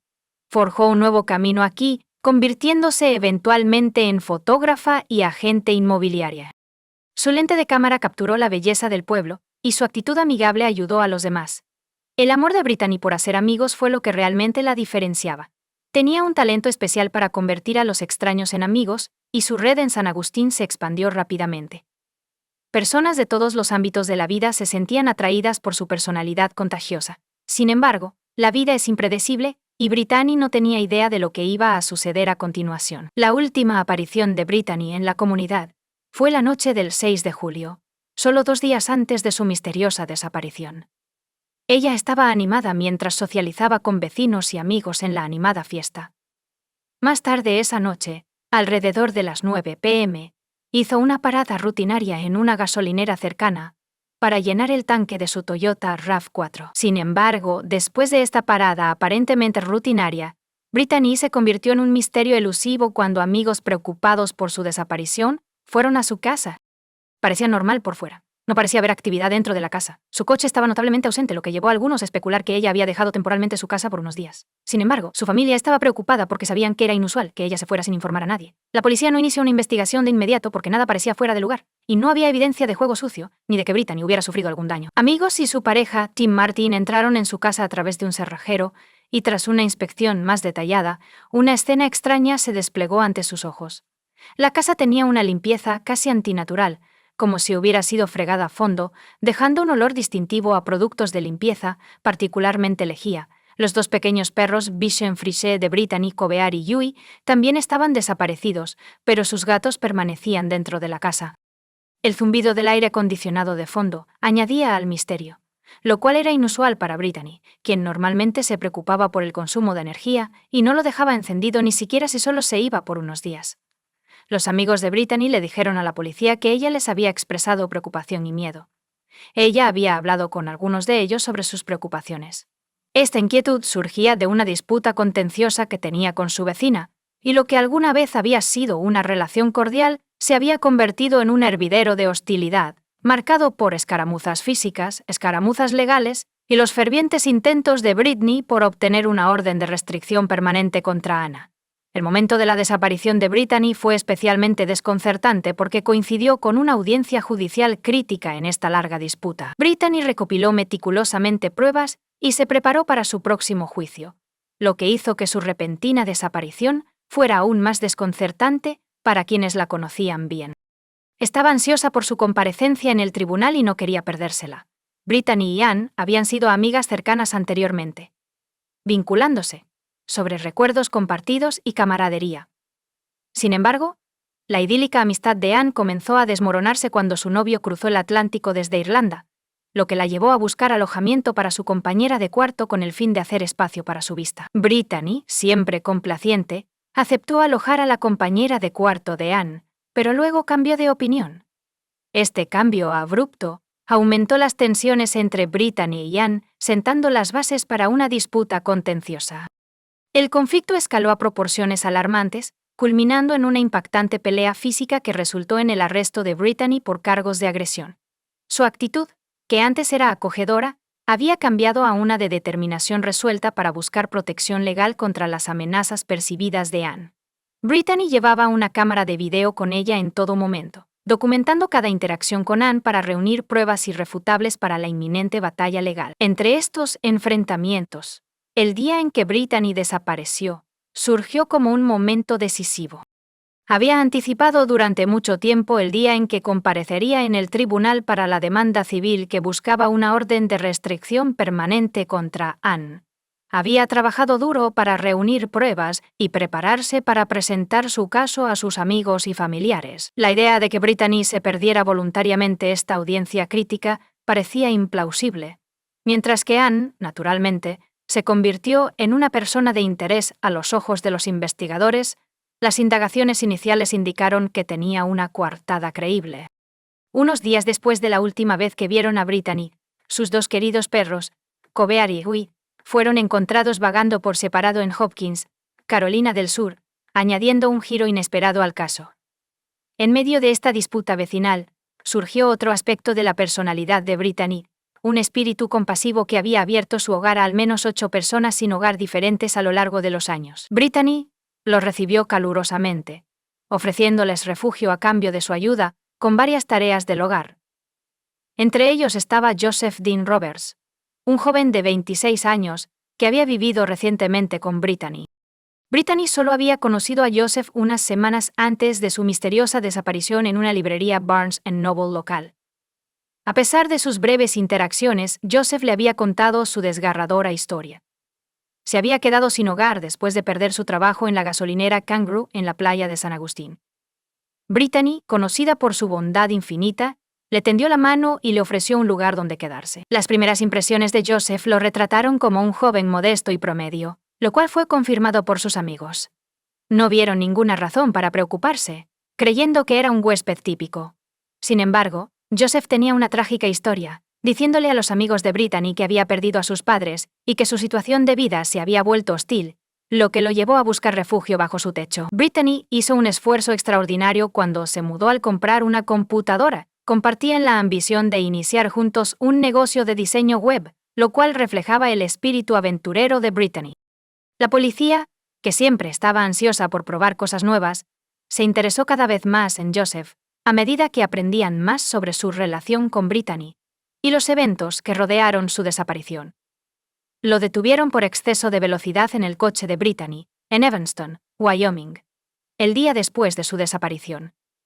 Extrañamente, fue liberado sin ser interrogado sobre su paradero. Sin embargo, a medida que avanzaba la investigación, surgió un patrón más siniestro que implicaba a Joseph en la perturbadora cadena de eventos mientras los investigadores profundizaban en la misteriosa desaparición de Brittany Genevieve Tavares. Joseph Dean Roberts emergió como una figura clave en el misterio que se desarrollaba. Sus acciones y conexiones con Brittany despertaron sospechas, dejando un rastro de preguntas que exigían respuestas. Joseph se había convertido en una persona de interés por una variedad de razones. En primer lugar, él fue la última persona conocida que estuvo con Brittany la noche del 6 de julio, justo antes de su desaparición. En segundo lugar, había estado en posesión del coche de Brittany poco después de que ella desapareciera, lo cual era un hecho perturbador que no podía ser ignorado. Las circunstancias que rodearon su encuentro con las fuerzas del orden en Evanston, Wyoming, eran bastante desconcertantes. El 11 de julio fue detenido por exceso de velocidad mientras conducía el coche de Brittany. A pesar de estar solo y en posesión de su vehículo, el oficial de policía que lo detuvo no hizo ninguna conexión con la desaparición de Brittany y lo dejó ir con una advertencia. Las acciones de Joseph no terminaron en la parada de tráfico. Más tarde ese día, fue visto en un Walmart en Ontario, comprando artículos que levantaron sospechas. Adquirió una tienda de campaña, una camiseta negra y pantalones cortos de carga color beige. Estas compras inusuales alimentaron la creciente sospecha de la implicación de Joseph en la desaparición de Brittany. La investigación tomó un giro alarmante cuando se descubrió que la tarjeta de crédito de Brittany seguía siendo utilizada, a pesar de que ella había desaparecido sin dejar rastro. Las autoridades examinaron de cerca las transacciones de la tarjeta de crédito y descubrieron un patrón preocupante. La tarjeta de Brittany había sido utilizada en varios estados, incluyendo Carolina del Norte, Idaho y Oregón. Esta pista financiera pintaba un cuadro de alguien aprovechándose de las pertenencias de Brittany, alimentando los temores de que ella estuviera en grave peligro. Con la evidencia acumulándose y las crecientes preocupaciones sobre la posible implicación de Joseph, las autoridades tomaron un enfoque proactivo y emitieron una alerta pública. El mensaje era claro. Joseph Dean Roberts era una persona de interés en la desaparición de Brittany, y no debía ser subestimado. Las fuerzas del orden advirtieron que podría estar armado y ser peligroso, lo que provocó una búsqueda a nivel nacional. La esperanza de encontrar a Brittany con vida persistía, pero los detalles revelaban una imagen escalofriante y ominosa. La búsqueda de Joseph Dean Roberts se intensificó, motivada por un deseo de respuestas y justicia en este inquietante misterio. En la interminable búsqueda de respuestas en el caso de Brittany, la desaparición de Genevieve Tavar alcanzó un punto de inflexión el 12 de octubre, cuando Joseph Dean Roberts fue arrestado en Seattle por robo en tienda. Este incidente aparentemente no relacionado arrojaría una sombra ominosa sobre la investigación en curso, revelando eventualmente la sombría verdad sobre el destino de Brittany mientras Joseph estaba bajo custodia. Las autoridades de Florida se apresuraron a Seattle para interrogarlo sobre la desaparición de Brittany. Su esperanza se mantenía firme de que Brittany aún estaba viva y esperando ser rescatada. No tenían idea de que la escalofriante revelación que estaba a punto de desvelarse pondría fin a ese destello de esperanza. Durante el interrogatorio, Joseph Dean Roberts, el hombre que había compartido la vida y el hogar de Brittany en las semanas previas a su desaparición, comenzó a revelar los escalofriantes detalles de lo que sucedió esa fatídica noche. Según la confesión de Joseph, una acalorada discusión estalló entre él y Brittany la noche del 6 de julio de 2010. La tensión aumentó, alcanzando un clímax aterrador cuando la ira se convirtió en violencia. En un momento de brutalidad, Joseph había recurrido a usar un martillo para golpear a Brittany en la cabeza varias veces, pero ella no había muerto de inmediato. Joseph relató con un escalofriante desapego que Brittany aún estaba viva, aunque brevemente, en un giro espeluznante. Joseph describió haber tomado un cuchillo de la cocina, con la intención de silenciar a la mujer que una vez le había brindado refugio y amabilidad. Joseph utilizó un objeto afilado para asestar el golpe mortal en el cuello. Las secuelas de este crimen atroz fueron una escena de horror indescriptible. Había sangre por todas partes. José necesitaba actuar rápidamente para cubrir sus huellas, así que usó lejía y una gran cantidad de toallas para eliminar las horrendas pruebas de su crimen. La cantidad de sangre era tan grande que requirió 6 bolsas de basura para contener las consecuencias. En un escalofriante giro del destino, el plan original de Joseph era esconder el cuerpo sin vida de Brittany en el ático. Sin embargo, se dio cuenta rápidamente de que sus restos eran demasiado pesados para llevarlos por las escaleras. En su lugar, recurrió a envolver su cuerpo sin vida en sábanas y bolsas de basura, dejándola trágicamente irreconocible. El cuerpo de Brittany fue entonces colocado en su propio coche. Sin embargo, la pregunta seguía siendo ¿por qué había elegido Joseph acompañar a los queridos perros de Brittany en su siniestro viaje para ocultar su atroz crimen? La retorcida lógica de Joseph salió a la luz. Entendió que dejar los perros en casa de Brittany levantaría sospechas. Necesitaba ganar tiempo, desviar la atención de las atrocidades que había cometido. La vida de Brittany había terminado. Joseph emprendió un viaje sombrío con su cuerpo escondido en su propio coche y sus mascotas, que una vez amó, a su lado. Condujo el coche de Brittany, llevando sus restos, y abandonó su cuerpo en una zona boscosa desolada cerca de la Interestatal 95. Joseph intentó enterrarla, pero el terreno difícil hizo que el esfuerzo fuera inútil. En cambio, su cuerpo quedó expuesto. En una revelación inquietantemente casual, Joseph admitió que después de completar esta macabra tarea, regresó a casa cuando le preguntaron si se había ido a dormir. Su respuesta fue escalofriantemente directa. Sí, lo hice.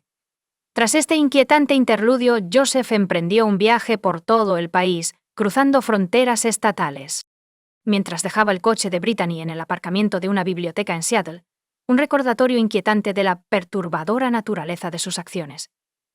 La divulgación de estos detalles espeluznantes envió ondas de choque a través de la investigación y la comunidad, que había esperado el regreso seguro de Brittany. Su cuerpo, que estaba gravemente descompuesto, tuvo que ser identificado mediante registros dentales. Murió como resultado de un aparente trauma contundente. Era un recordatorio aterrador de la brutalidad que había experimentado. Joseph Dean Roberts, el hombre que había compartido su hogar y su confianza, había arrojado a Brittany a una pesadilla de la que nunca se recuperaría. Tras la escalofriante confesión de Joseph Dean Roberts, el misterio que rodea la desaparición de Brittany y Genevieve Tabar comienza a desvelarse. La policía descubrió que todo lo que Joseph le había dicho a Brittany era una mentira. Había pasado varios meses viviendo en el bosque cerca de la librería donde se habían conocido. Las fuerzas del orden creían que Joseph tenía la costumbre de vagar por las playas de Florida, intentando persuadir a las mujeres para que le dieran un lugar donde quedarse. Esta estrategia había tenido éxito en numerosas ocasiones. Brittany no era la primera mujer en ofrecerle refugio, y aquellas que lo habían acogido en sus hogares al principio pensaban que era inofensivo y, en algunos casos, sentían lástima por su situación. Sin embargo, un inquietante cambio en su comportamiento solía ocurrir poco después de mudarse. Por ejemplo, una mujer con la que Joseph trabajaba en la gasolinera Kangaroo le ofreció una habitación para alquilar en su casa, desde agosto de 2008 hasta enero de 2009. Al principio parecía agradable y honesto a pesar de su incapacidad para pagar un motel. Incluso habló sobre sus problemas de salud mental como la depresión y los arrebatos de ira. Sin embargo, en pocas semanas su comportamiento se deterioró. Se volvió desinteresado, descuidó la higiene personal y comenzó a usar sustancias ilegales en la casa. Cuando ella descubrió esto, inmediatamente le pidió que se fuera, y él se fue ese mismo día. Un mes después, otra empleada de la gasolinera llamada Cheryl Davenport le ofreció a Joseph un lugar donde quedarse después de que lo despidieran por robo. Cheryl lo consideraba un amigo y era consciente de que sus problemas de salud mental habían causado tensiones en sus relaciones familiares. A cambio de alojamiento, le pidió que cuidara de sus 3 hijos pequeños. Desafortunadamente, el patrón destructivo se repitió. Joseph dejó de bañarse y volvió a consumir sustancias prohibidas, lo que llevó a Cheryl a pedirle que se fuera. Durante este tiempo, Joseph se mudó con Brittany en circunstancias trágicas. Antes de que ella tuviera la oportunidad de pedirle que se fuera, él cometió un acto de violencia atroz, asesinándola brutalmente. Brittany no estaba al tanto del historial de problemas graves de ira de Joseph, lo que llevó a esta horrible tragedia. El relato de Joseph sobre el brutal asesinato de Brittany provocó su arresto inmediato. La gravedad del crimen que había cometido era obvia, y el sistema legal se movió rápidamente para responsabilizarlo por sus horrendos actos. Joseph inicialmente se declaró no culpable de asesinato en primer grado, preparando el escenario para un juicio que demostrara su culpabilidad más allá de toda duda razonable. Sin embargo, a medida que el caso avanzaba, las discusiones y argumentos legales se volvieron más prominentes. Las preguntas sobre el estado mental de Joseph, las circunstancias que rodearon el crimen y la búsqueda de justicia llevaron a un momento decisivo en el caso. En última instancia, la Fiscalía y la defensa llegaron a un acuerdo significativo y aceptaron una declaración de culpabilidad por un cargo menor. Joseph Dean Roberts, el hombre que mató a Brittany en un acto de violencia indescriptible, se ha declarado culpable de asesinato en segundo grado. Esta declaración representó un punto de inflexión significativo en el caso. El tribunal aceptó la declaración y lo condenó a una pena de 30 años en una instalación correccional estatal de Florida. Aunque este resultado puede que no haya proporcionado la plena medida de justicia que los seres queridos de Brittany esperaban, sí aseguró que Joseph fuera responsabilizado por su crimen atroz. Pasaría décadas en prisión, pagando por la vida que había tomado y el sufrimiento que había causado a la familia, amigos y la comunidad de Brittany, que se había unido en su memoria. Comparte tu opinión con nosotros en los comentarios y suscríbete al canal para más.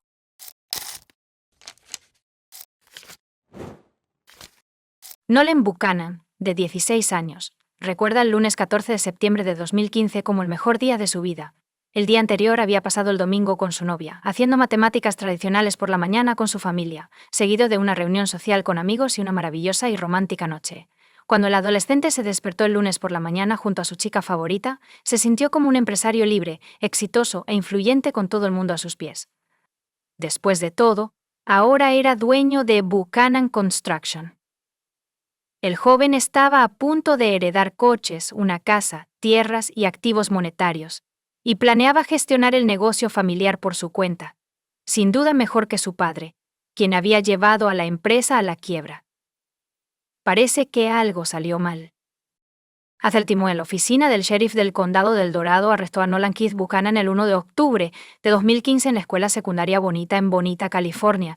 Nolan fue recluido en el Centro de Tratamiento Juvenil CITC en South Lake Tahoe hasta el 13 de junio de 2018, cuando un jurado del condado del Dorado, compuesto por 7 hombres y 5 mujeres, declaró a Buchanan culpable de 3 cargos.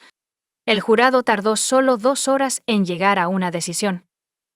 El joven fue condenado a 150 años de prisión, con la posibilidad de libertad condicional a partir del año 25. Así fue como fracasó su intento de hacerse con el negocio familiar. Nolan fue elogiado por los vecinos y compañeros de clase como un estudiante ejemplar. Hasta donde yo sé, era un buen chico, pero como estudiante de secundaria, Campbell Ruxton diría más tarde en una entrevista, siempre estaba preocupado por la escuela. Parecía ser muy amable, e incluso se sorprendió de que lo arrestaran. Pero, ¿qué ocurrió exactamente en la familia Buchanan? Repasemos este horrible caso en detalle. Molly conoció a Adam por primera vez cuando solicitó un puesto como gerente de oficina en su empresa. Para cuando se conocieron, Adam ya estaba divorciado y criando a su hijo Nolan de un matrimonio anterior por su cuenta. La rubia alegre, sociable y animada llamó inmediatamente la atención del dueño de la empresa. El interés fue mutuo. Molly se enamoró. Comenzó un romance que evolucionó en una relación seria y se mudó con Adam. Molly deseaba una familia amorosa y amigable, y trabajó duro para fomentar una relación positiva con su hijastro. Pronto quedó embarazada. Gavin nació. Las personas que conocían a los Buchanan dijeron que eran una familia unida de 4 miembros. El cabeza de familia, que era dueño de una empresa de construcción, ganaba suficiente dinero para vivir cómodamente. La familia también compró una propiedad vacacional en el condado de El Dorado, California. Una pequeña cabaña se encontraba en 19 acres en Greenwood, sin electricidad, agua, alcantarillado ni gas. Adam, que trabajaba en la construcción, asumió un papel activo en la remodelación de la casa, y la familia comenzó a visitar su cabaña. El 13 de septiembre de 2015, a las 10 a.m., miembros del Departamento de Bomberos de Garden Valley respondieron a un incendio forestal en Greenwood Township, en el oeste del condado de El Dorado, en la carretera 193 entre Cool y Georgetown. Al llegar, descubrieron que el fuego había destruido 10 acres de la propiedad. Una cabaña en la propiedad aún estaba humeando, pero se había quemado por completo. El personal del Departamento de Bomberos descubrió restos carbonizados entre los escombros. La escena del incendio permaneció intacta. A las 11 a.m., los bomberos llamaron a la oficina del sheriff del condado de El Dorado. Nadie se había dado cuenta de lo que estaba pasando. Los bomberos estaban casi seguros de que el incendio forestal había matado a una mascota atrapada dentro de la casa. El forense que llegó se enfrentó a una tarea desalentadora. Los restos de la casa aún estaban humeando, y no había manera de examinar el interior de la casa sin esperar a que las llamas se apagaran y la temperatura bajara un poco. Mientras el forense examinaba la casa, detectó el dulce olor de la carne quemada y descubrió un cráneo humano y un pecho quemado. Parecía que la tragedia había cobrado la vida de alguien. El oficial solicitó refuerzos, y los oficiales de la oficina del sheriff llegaron para realizar una investigación exhaustiva de la escena. La conclusión era obvia: la pequeña, aislada y remota cabaña no era la residencia principal de los propietarios. Era más probable que fuera una cabaña de campo a la que la gente venía a vacacionar. Se descubrió una camioneta Dodge y un remolque en la propiedad junto a la cabaña. Fue posible verificar las matrículas y determinar a quién pertenecía el coche. El propietario podría haber sido una víctima del incendio forestal. No tardaron mucho en descubrir que el vehículo y el remolque pertenecían a Buchanan Construction, que es propiedad de Adam Buchanan. El hombre en cuestión vivía en Bonita, California, 160 millas del lugar del accidente y a unas 3 horas de distancia. Esta información confirmó la suposición de la policía de que la casa era simplemente un refugio en el campo para aquellos que querían alejarse del bullicio de la ciudad. Quedaba por ver si el señor Buchanan o alguien más estaba dentro. El nombre del propietario de la empresa le proporcionó al detective su primera pista, lo que lo llevó a comenzar su investigación. Los oficiales de policía de Bonita fueron encargados de verificar que todos los miembros de la familia Buchanan estuvieran a salvo y en casa. Fueron a la dirección correcta y pronto llegaron a la entrada de los Buchanan, donde notaron una camioneta Ford blanca y llamaron a la puerta. El hijo de 16 años de Adam de su primer matrimonio salió, saludó a los oficiales uniformados con sorpresa y preguntó por qué habían venido a verlo. Para no asustar a la familia, el oficial decidió primero determinar quién estaba presente en la casa. Quizás el coche de la empresa fue tomado por alguien de la empresa, en lugar del propietario. Nolan Buchanan declaró que su padre Adam se había ido de fin de semana a su finca en el campo, a 160 millas de distancia, con Molly y su hijo de 8 años, Gavin, y que se esperaba que regresaran por la noche. Según él, su padre le había dejado a cargo de la casa. Los investigadores no tenían suficientes pruebas para creer que los restos en la cabaña pertenecían a los Buchanan, pero la información que recibieron y el descubrimiento de los restos les llevó a creer que pertenecían a 2 personas.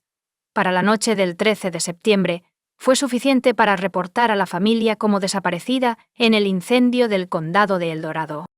Al día siguiente, 14 de septiembre, la policía del condado de El Dorado fue a la casa de Nolan para hablar con él más a fondo y determinar quién había muerto en el incendio. Howard y Susan Buchanan, los padres de Adam, se reunieron con los oficiales. Declararon que su hijo, el propietario de la cabaña quemada, realizaba sus propias reparaciones en casa y por eso viajaba allí con frecuencia. Los padres estaban extremadamente preocupados porque no habían podido contactar a su hijo o nuera hasta ahora. Los oficiales se enteraron por la historia de que la casa funciona con generadores. Sin embargo, no había electricidad en el momento de la tragedia.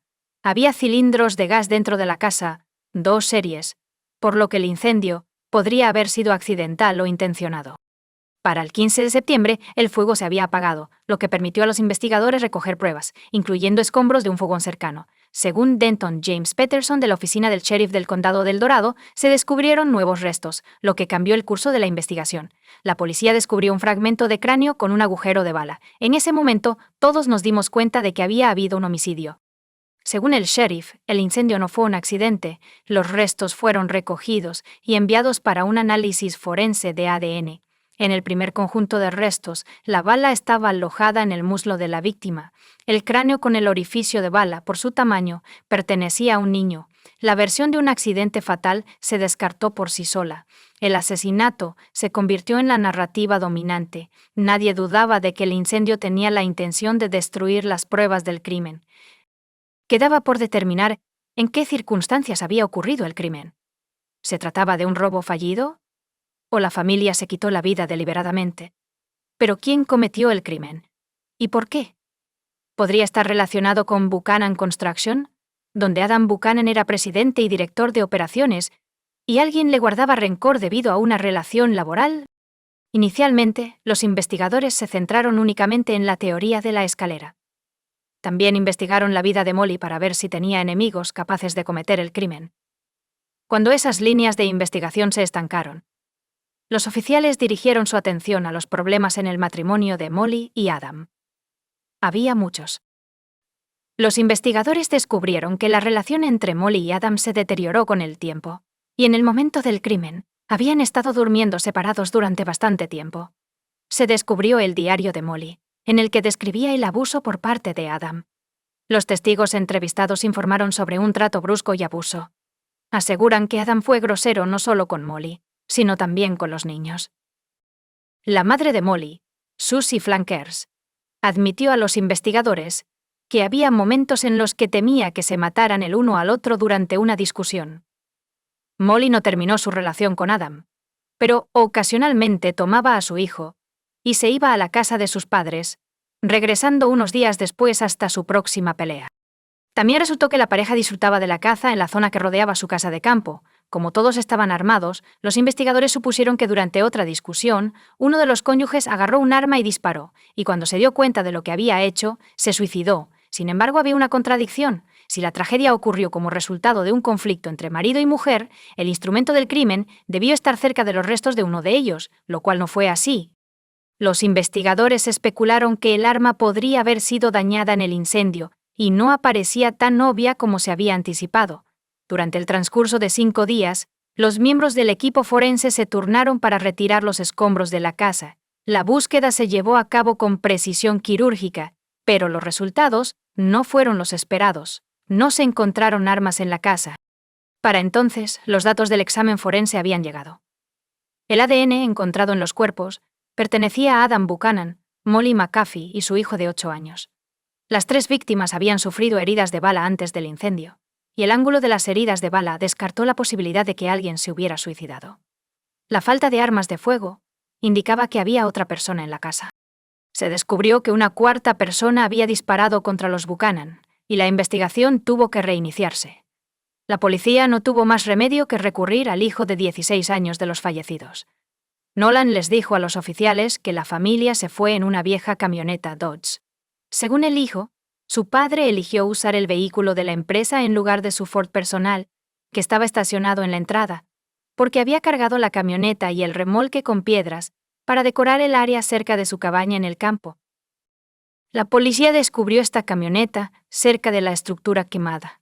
Cuando se le preguntó por qué Nolan no pasó las vacaciones con sus familiares, como en la primera entrevista, el joven afirmó que era responsable de la casa y el jardín, mientras su padre y su madrastra estaban fuera. Nolan también declaró que tenían un vecino que cultivaba hierba prohibida en la propiedad de los Buchanan, lo que provocaba que su padre tuviera frecuentes desacuerdos con su vecino, exigiéndole que dejara de plantar la hierba y amenazándolo con llamar a la policía. Al hablar del negocio familiar, Nolan afirmó que las cosas no iban bien. La empresa estaba reduciendo su tamaño, y el número de empleados se redujo a 5, según su padre. El número de muertes asociadas con el negocio estaba aumentando rápidamente. Así que ahora la investigación tenía una gran cantidad de información útil. Y los detectives tenían un sospechoso, un vecino, lo cual era especialmente importante dado que los crímenes violentos en esa área estaban frecuentemente asociados con el cultivo ilegal de hierbas. Los detectives creían que la amenaza de ir a la policía podría haber resultado en el asesinato de Buchanan y su familia.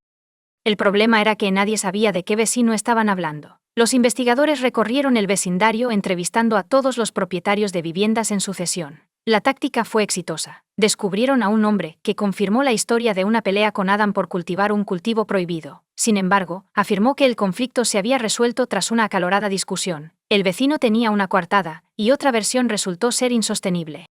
Lo que quedaba por abordar era la crisis financiera que había afectado el negocio de la familia. El 18 de septiembre, los policías fueron a la empresa de Adam y entrevistaron a los empleados. Las palabras de Nolan eran correctas. La empresa estaba en un estado lamentable. Estaba amenazada con la bancarrota, porque la deuda superaba los $30,000 con 0 centavos. Como resultado, varios empleados fueron despedidos.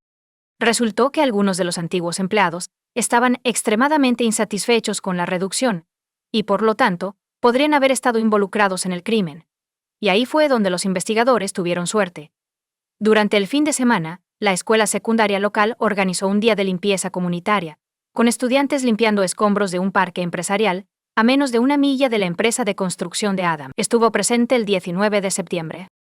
Se descubrió un pequeño bolso que contenía una billetera y tarjetas de identificación pertenecientes a Molly McAfee y Adam Buchanan, debajo de uno de los arbustos. Un rifle calibre .22 yacía cerca. Los detectives se apresuraron al lugar del descubrimiento. La oficina del sheriff del condado hizo una nueva suposición. El perpetrador utilizó el rifle encontrado para asesinar a la familia Buchanan y luego robó sus documentos de la escena del crimen para cubrir sus huellas. El descubrimiento fue significativo porque indicaba que alguien había viajado hasta Greenwood para asesinar a la familia y luego regresó a Bonita, deshaciéndose de la bolsa y el arma del crimen. Parecía ser un residente de Bonita.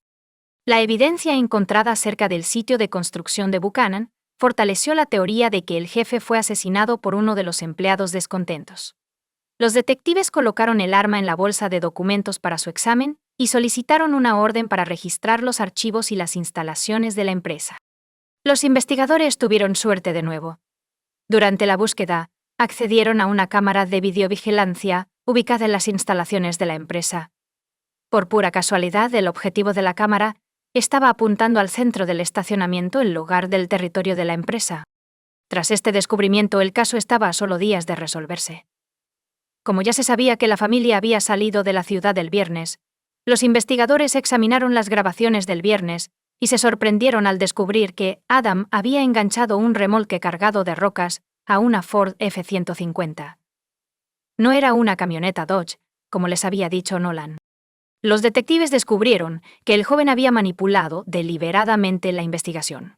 Si el Ford blanco remolcó el remolque de rocas hasta la cabaña, debe haber sido conducido de regreso y estacionado en la entrada de la familia Buchanan.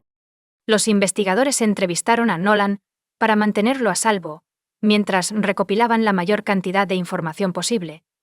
Nolan relató su fin de semana, a dónde fue y a quién vio.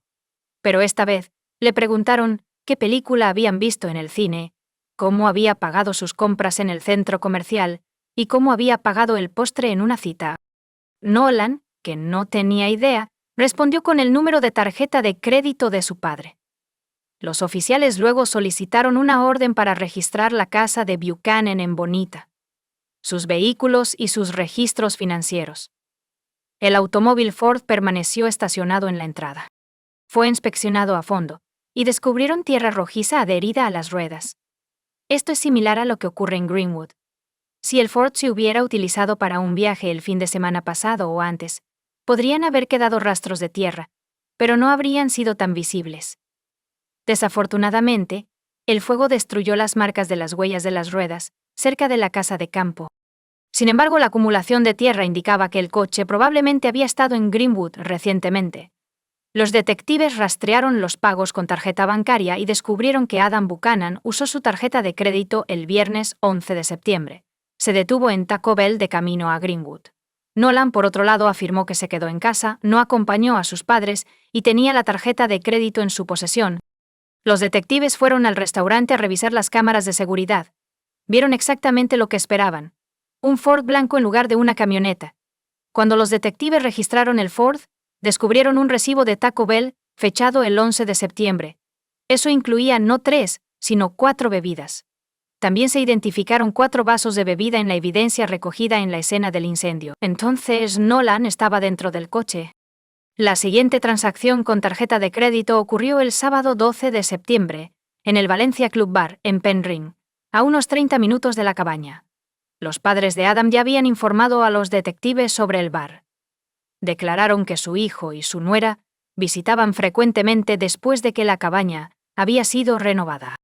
Las cámaras de seguridad grabaron cuando la pareja salió del bar, y las cámaras de tráfico en la carretera ayudaron a rastrear la ruta de la pareja. El día del incendio, una Ford F-150 se dirigió hacia la cabaña de los Buchanan alrededor de las 2:30 ET y luego cambió de dirección a las 3:30 ET en la primera instancia. La cámara captó a Adam y Molly en el vehículo, mientras que en la segunda solo captó a Nolan. Varias horas después, el domingo por la mañana, 13 de septiembre. La tarjeta de crédito de Adam se utilizó para pagar en 3 de los locales de Benítez: Starbucks, McDonald's y una gasolinera. El banco confirmó a los investigadores que solo se puede tener una tarjeta bancaria, lo que contradice las afirmaciones de Nolan. Para entonces, los resultados forenses ya habían sido devueltos. Las huellas dactilares de Nolan fueron encontradas en la pistola. Fue arrestado mientras estaba en medio de una clase de secundaria. Nolan Buchanan se ha declarado no culpable de los cargos en su contra. Intentó distorsionar la historia afirmando que su padre disparó contra la familia, después de lo cual él le apuntó con un rifle y en defensa propia le quitó el arma. Después de disparar accidentalmente a su padre, Nolan afirmó que fue en defensa propia, culpando del incendio y la posterior mentira al pánico y el miedo extremo. Por eso usó gasolina para incendiar la casa, viendo que pareciera que no había pasado nada.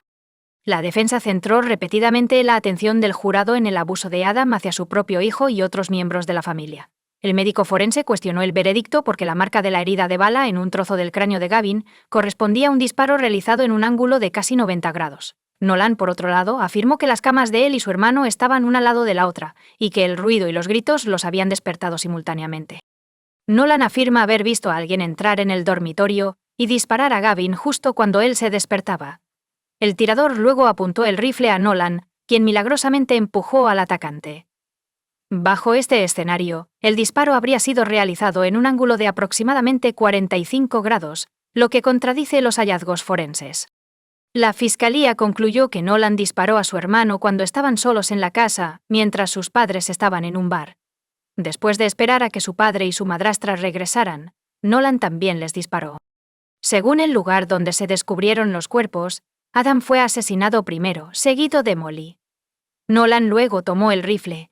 Sus padres quemaron sus documentos, rociaron los cuerpos con gasolina y le prendieron fuego a la casa. Luego se fue a casa, se encontró con su novia y pasó el día con ella estableciendo una coartada para sí mismo. El 13 de julio de 2018, un jurado condenó a Nolan por 3 cargos de asesinato en primer grado. Como resultado, fue condenado a 150 años de prisión, con la opción de libertad condicional, después de 25 años. Juez Kingsbury. El anuncio de la sentencia reflexionó sobre el abuso verbal y físico.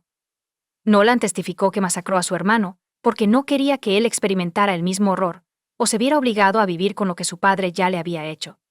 Sin embargo, al hacerlo, también enumeró hechos sobre la premeditación del crimen y el posterior incendio, la creación de coartadas y los planes de Nolan para dirigir el negocio familiar, que había discutido con los miembros de la familia. El juez citó la falta de Nolan para seguir las reglas y el comportamiento desviado observado por el personal del Centro de Tratamiento Juvenil de South Lake Tahoe, donde fue después de ser arrestado. «Todos tienen la capacidad de cambiar», le dijo el juez Kingsbury a Nolan.